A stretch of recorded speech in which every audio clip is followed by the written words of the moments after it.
Hello दोस्तों, नमस्कार। देखिए, आज हम लोग पढ़ेंगे समचतुर्भुज के बारे में, मतलब रोम्बस के बारे में। पिछली क्लास में हम लोगों ने समांतर चतुर्भुज के बारे में पढ़ लिया था, और जिन लोगों ने समांतर चतुर्भुज नहीं पढ़ा है तो वह लिंक डिस्क्रिप्शन में पड़ा हुआ है, वहां से जाके आप देख सकते हैं। अब यहाँ आज हम लोग बात करेंगे समचतुर्भुज के बारे में, और इससे संबंधित जो प्रश्न है उन प्रश्नों को भी हम लोग यहाँ पे हल करेंगे। तो आइए समझते हैं कि समचतुर्भुज क्या होता है। देखिए, समचतुर्भुज का अगर हम लोग आकार देखना चाहें कि समचतुर्भुज कैसा होता है, तो उसका आकार हम लोग बनाएंगे इस आकार में।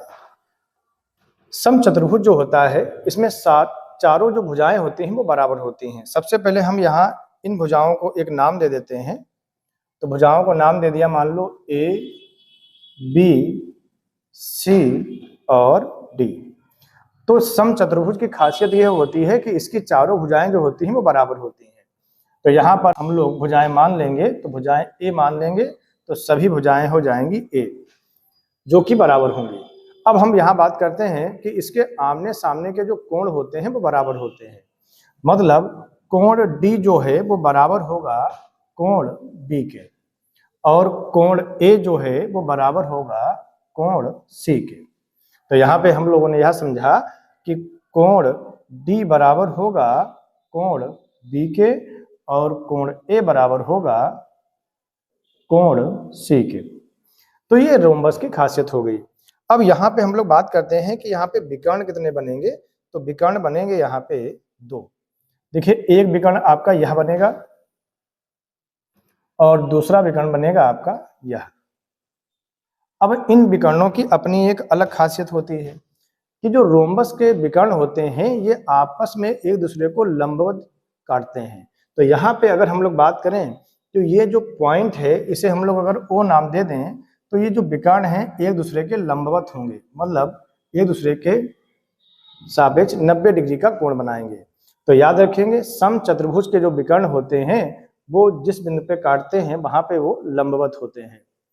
अब बात आती है कि इनका परिमाप क्या होगा। तो परिमाप हम जैसा कि जानते हैं कि परिमाप होता है सभी भुजाओं का योग। तो अगर हम परिमाप देखेंगे तो सभी भुजाओं का योग हम लोग यहाँ पे लिख लेंगे। कौन कौन सी चीजें हम लोगों को पढ़नी है यहाँ पे, तो हम लोग यहाँ पे लिखेंगे सबसे पहले परिमाप। तो इसका परिमाप क्या हो जाएगा, इसका परिमाप होगा चारों भुजाओं का 4 गुना। अब यहाँ पे सभी भुजाएं कितनी हैं, ए हैं, अगर इनका 4 गुना कर देंगे तो 4a इसका परिमाप आ जाएगा। वहीं अगर हम इसके क्षेत्रफल की बात करेंगे तो इसका क्षेत्रफल क्या हो जाएगा। तो क्षेत्रफल जो इसका होता है वह होता है d1 इंटू d2 और इनका आधा, मतलब विकर्णों की गुणा का जो आधा होता है वो हम इसका क्षेत्रफल कहेंगे। और याद रखेंगे, विकर्ण इसके बराबर नहीं होंगे। एक विकर्ण को नाम अगर हम d1 देंगे तो दूसरा विकर्ण हमारा हो जाएगा d2। तो यहाँ पे अगर हम इसका क्षेत्रफल देखें तो इसका क्षेत्रफल हो जाएगा d1 इंटू d2 बाई 2। तो यहाँ पे हम लोगों ने इन चीजों के बारे में समझा। अब इससे संबंधित जो प्रश्न आते हैं वो कैसे होंगे, सीधे हम लोग प्रश्नों की तरफ चलते हैं। आइए देखते हैं प्रश्न किस टाइप से आते हैं।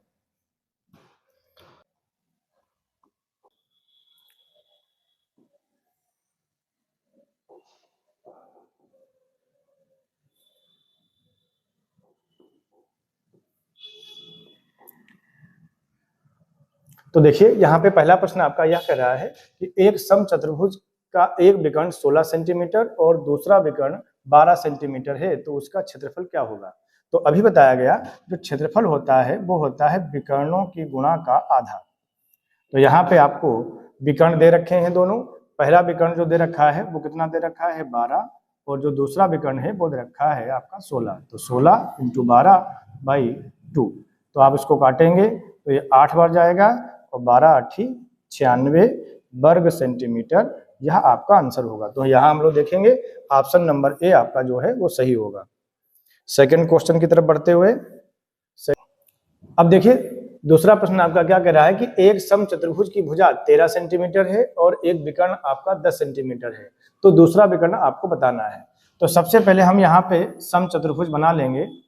तो समचतुर्भुज में देखिए 2 विकर्ण बनेंगे, एक विकर्ण ये और दूसरा विकर्ण यह वाला बनेगा।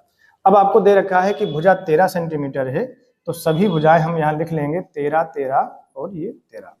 अब एक विकर्ण आपका 10 सेंटीमीटर दे रखा है, तो आप देखेंगे यहाँ पे अगर ये 10 होगा तो हाफ हाफ डिवाइड हो जाएगा, तो ये 5, 5 बचेगा। अब यहाँ पे अगर हमको ये वाला विकर्ण निकालना है तो आप देखेंगे ये हमने बताया था कि जो विकर्ण होते हैं वो लंबवत काटते हैं, तो ये जो त्रिभुज बन गया ये बन गया समकोण त्रिभुज। अब इसमें या तो आप पाइथागोरस प्रमेय लगाओ या आप ट्रिपलेट का यूज कर लीजिए। तो ट्रिपलेट होती है 5, 12 और 13। तो यहाँ पे एक भुजा 13 है, दूसरी 5 है, तो तीसरी कौन सी हो जाएगी 12। तो ये वाली भुजा हो गई 12, ये वाला भी 12 होगा, तो 12 दूना 24 सेंटीमीटर आपका सेकंड वाला जो है वो विकर्ण आ जाएगा। तो यहाँ पे हम लोग ऑप्शन देखेंगे और ऑप्शन हमको ए मिल जाएगा। तो इस प्रकार से आप आसानी से प्रश्न को हल कर सकते थे। देखिए अगला प्रश्न है, एक समचतुर्भुज के विकर्णों को आपस में कोण कितना होता है। तो यहाँ पे यह प्रश्न कह रहा है कि एक समचतुर्भुज के जो विकर्ण होते हैं वो एक दूसरे को हमने बताया है कि लंबवत काटते हैं। तो यहाँ पे 90 डिग्री मतलब 90 अंश आपका करेक्ट आंसर होगा। नेक्स्ट क्वेश्चन क्या कह रहा है, एक समचतुर्भुज का क्षेत्रफल 200 वर्ग सेंटीमीटर है और एक विकर्ण 20 सेंटीमीटर है, तो दूसरा विकर्ण आपको बताना है। तो हमने आपको फार्मूला बताया अभी, d1 × d2/2 ये क्षेत्रफल होता है। इसकी वैल्यू कितनी दे रखी है 200। अब एक विकर्ण की वैल्यू है 20, तो 20 × d2/2 बराबर 200। तो अब आप यहाँ पे देखेंगे ये 10 बार जाएगा, 0 से 0 कट गया, तो d2 की वैल्यू आ गई 20 सेंटीमीटर। तो यहाँ पे आपका ऑप्शन कौन सा सही होगा, सी ऑप्शन करेक्ट आंसर हो जाएगा। लगभग ऐसे ही प्रश्न परीक्षाओं में पूछे जाते हैं। यदि किसी समचतुर्भुज का परिमाप 52 सेंटीमीटर है तो उसकी एक भुजा कितने होगी। तो आपको बता रखा है कि समचतुर्भुज का जो परिमाप होता है वो भुजा का 4 गुना होता है। तो भुजा ए है तो उसका परिमाप हो जाएगा 4a बराबर 52 सेंटीमीटर, तो ए बराबर हो जाएगा 13 सेंटीमीटर, मतलब भुजा हो जाएगी आपकी 13 सेंटीमीटर की। अच्छा प्रश्न था यह भी। अगला प्रश्न देखते हैं, एक समचतुर्भुज के विकर्ण 18 सेंटीमीटर और 24 सेंटीमीटर हैं, तो उसकी भुजा की लंबाई क्या होगी। तो यह भी प्रश्न बहुत अच्छा है, तो इसको हम लोग देखेंगे। एक समचतुर्भुज बना लिया, एक यह विकर्ण और दूसरा यह वाला विकर्ण। अब एक विकर्ण अगर 18 है तो जाहिर सी बात है ये 9 हो जाएगी, ये 9 हो जाएगी। ये 24 है तो ये 12 हो जाएगी, ये 12 हो जाएगी। अभी हमने आपको बता रखा है कि ये जो कोण बनेंगे ये समकोण बनेंगे। तो या तो आप पाइथागोरस प्रमेय लगाएं तो उसमें लंबा चला जाएगा प्रश्न आपका ये, तो हमको शॉर्टकट का प्रयोग करना पड़ेगा। अब आप देखेंगे ये है 9, ये है 12 और तीसरी भुजा हमको बतानी है। जो ट्रिपलेट होती है वो होती है 3, 4 और 5 की। अब देखिए ये 3 गुना है, यह भी 3 गुना है, तो 5 भी 3 गुना होगा, मतलब कितना होगा 15। तो आप डायरेक्ट इस प्रकार से आंसर लगा सकते हैं। तो इसका करेक्ट आंसर होगा 15 सेंटीमीटर। अगला प्रश्न देखते हैं हम लोग। देखिए अगला प्रश्न आपका क्या कह रहा है कि एक समचतुर्भुज का क्षेत्रफल 480 वर्ग सेंटीमीटर है और एक विकर्ण 30 सेंटीमीटर है, तो दूसरा विकर्ण आपको बताना है। आपको बताया गया है d1 × d2/2 ये क्षेत्रफल होता है और इसकी वैल्यू दे रखी है आपको 480। तो d1 की वैल्यू आपको कितनी दे रखी है 30 × d2/2 बराबर 480। अब इसको हल करेंगे, देखिए 0 से 0 कट गया, 3 से काट देंगे, 3 करना 3, 3 छाक 18 और 16 दूना 32। तो d2 की वैल्यू आ जाएगी 32 सेंटीमीटर। तो यहाँ पे हम लोग देखेंगे और हमको बी ऑप्शन आंसर मिल जाएगा। नेक्स्ट प्रश्न है आपका,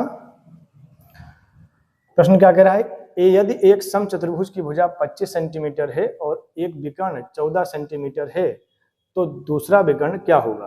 तो देखेंगे हम लोगों ने पढ़ा है कि एक समचतुर्भुज इस आकार में होता है और इसमें 2 विकर्ण इस प्रकार से बनाए गए थे।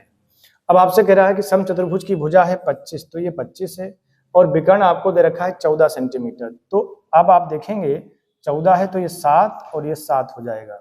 अब आपको दूसरा विकर्ण निकालना है तो हम लोग यहाँ पे डायरेक्ट ट्रिपलेट लगा लेंगे और ट्रिपलेट क्या कहती है 7, 24, 25। तो ये वाली हो जाएगी 24, तो यह वाली भी 24 होगी और 24 दूना 48। ये आप डायरेक्ट आंसर लगाएंगे और आपका बी ऑप्शन करेक्ट आंसर होगा। देखिए अगला प्रश्न आपका क्या कह रहा है, यदि समचतुर्भुज की भुजा 10 सेंटीमीटर है और एक कोण 30 डिग्री है, तो उसका क्षेत्रफल क्या होगा। तो देखिए अगर आपको कोण दे रखा है तो इसका क्षेत्रफल होता है a स्क्वायर साइन थीटा।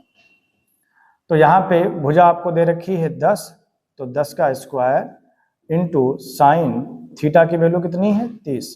तो आप देखेंगे 10 का स्क्वायर 100 होगा और साइन 30 की वैल्यू 1/2, तो 100 का आधा करेंगे तो आपको मिल जाएगा 50।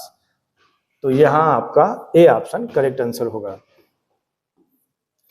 तो देखिए आज हम लोगों ने यहाँ पे 10 प्रश्नों को भी हल किया और समचतुर्भुज के बारे में काफी अच्छी तरीके से पढ़ लिया। अब आगे के क्लास में हम लोग वर्ग, आयत, बेलन, समांतर चतुर्भुज, समचतुर्भुज और शंकु इनसे संबंधित प्रश्नों को एक हल करेंगे। अब देखेंगे हम लोग कितने अच्छी तरीके से उन प्रश्नों को हल करते हैं। आप लोगों ने यदि उन क्लास को नहीं पढ़ा है तो आप पढ़ लीजिए, क्योंकि अगली क्लास में हम लोग इनसे सबसे संबंधित एक टेस्ट पेपर लेके आएंगे और उनको सॉल्व करेंगे। अगर आपने चैनल को सब्सक्राइब नहीं किया है तो सब्सक्राइब कर लें। अगली क्लास में मिलते हैं।